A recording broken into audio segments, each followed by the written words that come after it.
With the majority of London media still fast asleep and the sun barely risen, the Duchess of Cambridge's early morning admittance to the Lindo Wing at St. Mary's Hospital couldn't have been more low-key. Sources exclusively tell Bazaar.com it was a cloak-and-dagger operation to get Kate inside the medical facility at approximately 5:20 a.m., precisely on her due date of April 23. She was driven in via the back delivery entrance of the Imperial College Medical School building, reveals a hospital insider, noting 2 senior aides accompanied the couple to the hospital, with Prince William in the driver's seat. Once inside, she was escorted by protection officers through a secure tunnel to the entrance of the Lindo Wing. It was all very hush-hush. Advertisement. Continue reading below. Midwives from the birthing team, who had been given just 5 minutes notice before the couple's arrival, escorted, relaxed, Kate to the same third-floor labor suite in which gave birth to children Prince George and Princess Charlotte in 2013 and 2015, respectively. Meanwhile, staff from the Kensington Palace press team, including head of communications Jason Nauf, were already awake and preparing to roll out their well-oiled media action plan. Not a word would be sent to the press until household staff arrived outside the Lindo Wing at 8:20 a.m. to issue a statement announcing the Duchess had been admitted earlier this morning in the early stages of labor. It's peaceful inside the room. Try and create as calm an environment as possible. Advertisement. Continue reading below. Thankfully, inside the luxe $10,000 a night suite, Kate wouldn't have heard the crash of 30 TV crews simultaneously setting up their equipment and photographers quickly erecting their ladders outside the main entrance of the wing. It's peaceful inside the room, a hospital staffer tells Bazaar.com. The windows are triple glazed and it's very quiet. You wouldn't hear anything from the streets. We try and create as calm an environment as possible. Guiding the Duchess through the delivery were 4 very familiar faces, all of whom helped deliver the Cambridge family's first 2 children. On hand were Mr. Guy Thorpe Beeston, surgeon-gynecologist to the royal household, Alan Farthing, surgeon-gynecologist to the Queen, Dr. Sunit Goddam, consultant neonatologist at Imperial College NHS Trust, and Professor Hugh Thomas, physician to the Queen. Outside the suite prepped pre-arrival with a simple request of bottled mineral water, royal protection officers patrolled while the Duchess of Cambridge's private secretary, Caroline Quinn, waited patiently for news of a birth. Meanwhile, personal assistant Natasha Archer, who is responsible for the Duchess's wardrobe, had already snuck out a side door of the hospital to return to Kensington Palace and collect that all-important departure outfit for Kate. Nanny Maria Borala was also back at the Cambridge's apartment when a home with Princess Charlotte, who doesn't return to preschool until later this week. Prince George had already been dropped off at school in Battersea earlier in the morning and would no doubt have been told his mother was at the hospital to deliver a new sibling. And then, less than 6 hours after she arrived at the hospital, the Duchess of Cambridge gave birth to a healthy baby boy, 5th in line of succession, weighing 8 pounds and 7 ounces.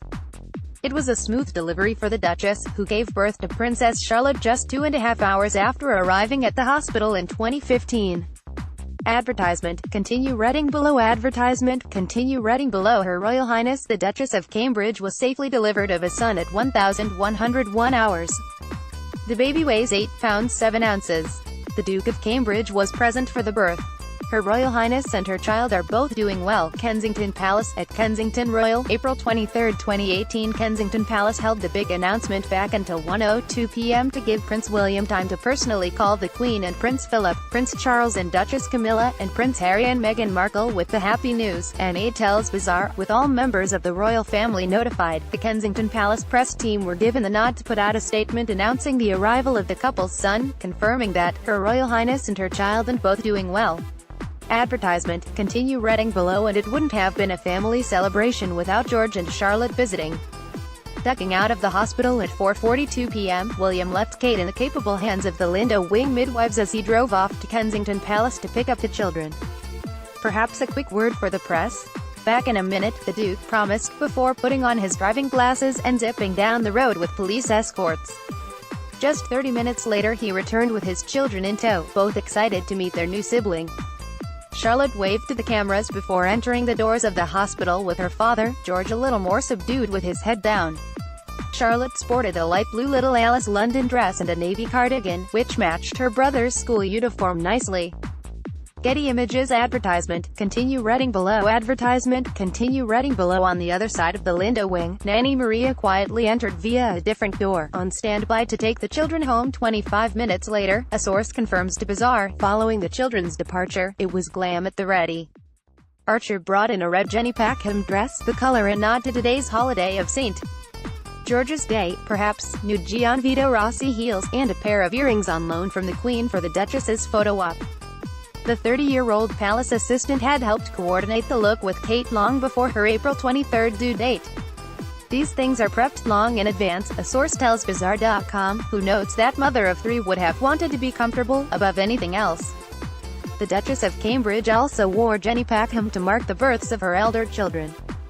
Advertisement. Continue reading below. Meanwhile, loyal hairstylist Amanda Cook Tucker was on site to help prepare Kate's hair and makeup for her walk down the infamous Lindo Wing steps to introduce her newborn to the world's press. As for baby Cambridge's attire, only the finest Nottingham lace shawl from G.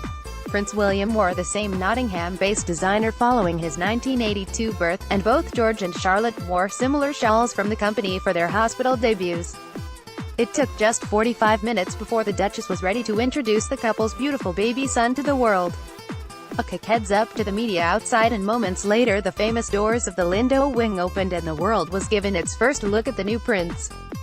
Advertisement. Continue reading below. Advertisement. Continue reading below. Getty Images waving to the photographers and hundreds of well-wishers outside the hospital, the couple braved the 50-degree breeze to give a close-up look at the newborn, who wore a handmade bonnet to protect him from the wind. "Shall we go back inside?" William asked Kate, protectively, rubbing his wife's back. "Yes, it's a little cold," replied Kate. The two headed back inside to transfer the tot to a car seat and prepare for their exit. A navy blue Land Rover pulled up outside the hospital entrance, ready for the trio to make their way home. 2 minutes later, at 5:54 p.m., William exited with Kate, holding his son in a new Britax Romer car seat. "Thrice worry now," he joked to reporters after carefully placing the carrier in the back seat, adding that George and Charlotte were very happy during their earlier visit. A Kensington Palace aide tells Bazaar the couple will not hire a new nanny to help with their third edition. Advertisement. Continue reading below. Kate was several days past her due date for Charlotte, but for baby number 3, she delivered on the exact day. William quipped, "We didn't keep you waiting too long this time." As they made the 1-mile drive back to Kensington Palace, it marked the beginning of a 2-week paternity leave for William. A palace aide tells Bazaar.com it will see the prince focused on supporting his wife and children. Kate, who started her maternity leave on March 22, will continue to focus on family until the fall. As for that all-important name announcement, William simply teased, "You'll